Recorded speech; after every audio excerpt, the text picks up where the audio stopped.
محمد وآل محمد عجل فرجهم. Thank you very much, Sheikh Kareem. You're welcome. We received the question on the chat and it's saying, Salam Agha. Alaykum assalam.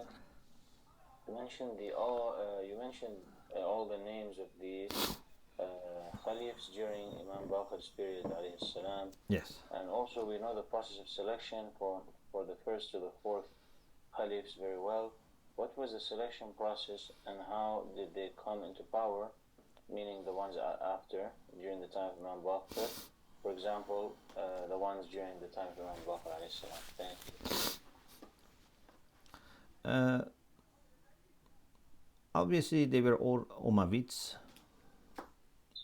Imam alayhi salam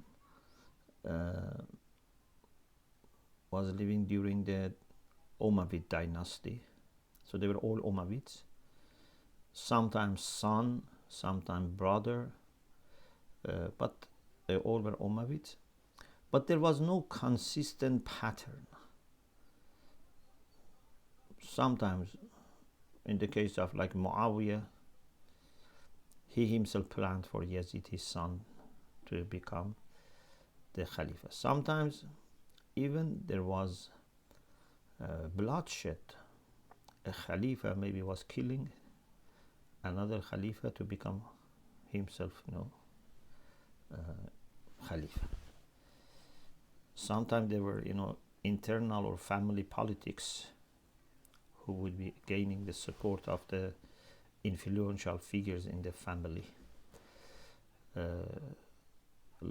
Later also, in the time of Abbasid, we find this sometimes there were outsiders who were interfering because they had big roles in the system.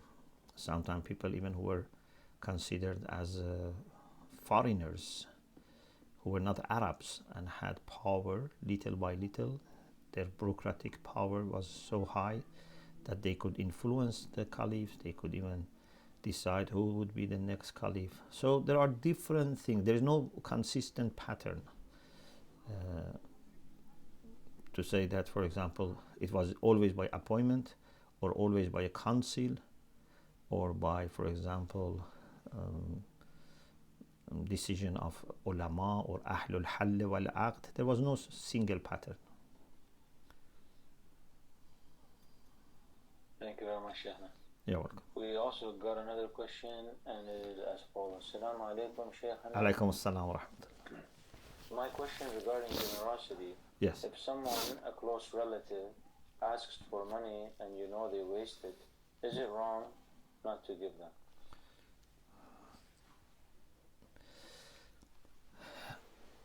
It's a sensitive issue. So, are you sure that they are going to waste this money or not?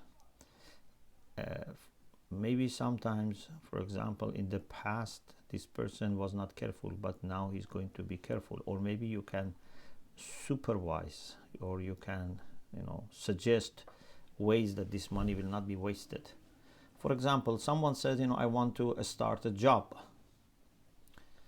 And you think, or you are sure that if you give money, he will be wasting it. Okay, help him. Give him money, but with guidance, with help.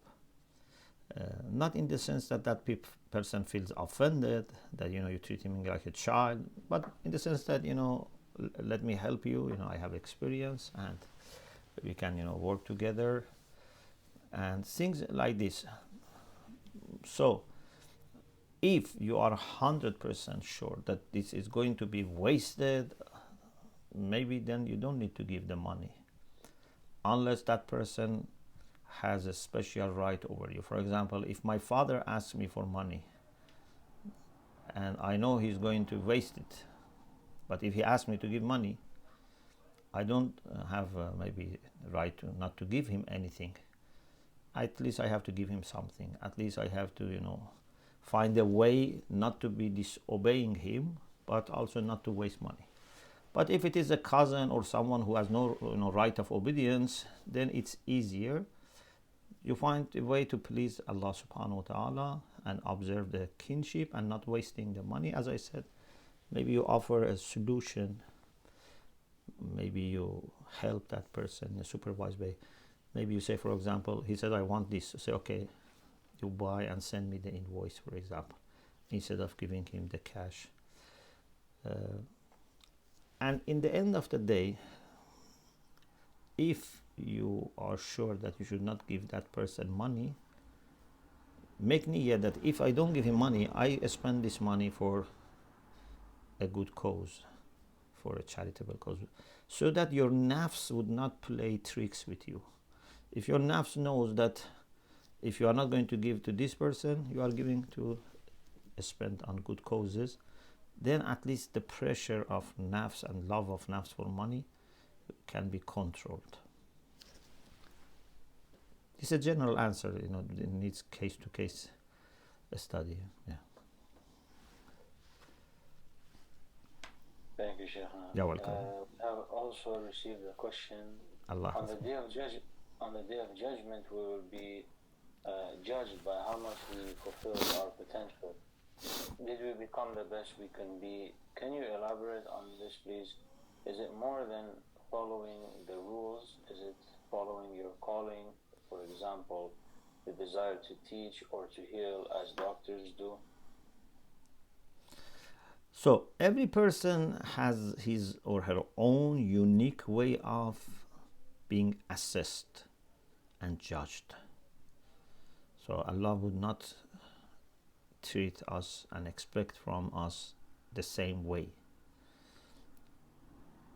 Some people are expected to do better or more. Some people are expected to be just surviving, maybe. For some people, sometimes just to survive is enough. They survive as a moment because the situation is so bad and their support was so low that Allah says, this servant of mine just managed to remain with Iman and not to die with Iman. That's enough. But someone else, Allah may expect from him that he should support others. Not only survive himself, support others and help others, because this person has been blessed with many other things, resources, teachers, knowledge, I don't know, etc., influence. So people are expected to act according to what they have been given. لا يكلف الله نفسا إلا ما آتاها, and according to the situation that they were put in that situation. Therefore, we say every person will be judged according to his own capacity. Imagine I could, have a huge amount of light, which was the maximum I could achieve. And now I have part of it. Allah would then tell me, you could have this much of light. Okay, part of it was better if you had, but part of it was necessary to have. So there is a bottom line for passing the exam, and then you can get, higher marks. So you would understand whether you passed or not, and whether you are getting high marks or not, according to your own capacity and according to expectations from yourself. And what you are supposed to do, of course, the main thing is to observe taqwa, and this has lots of implications and lots of meanings. Just to open yourself to the truth and to the light, welcome light, reflect light. This is the summary of taqwa.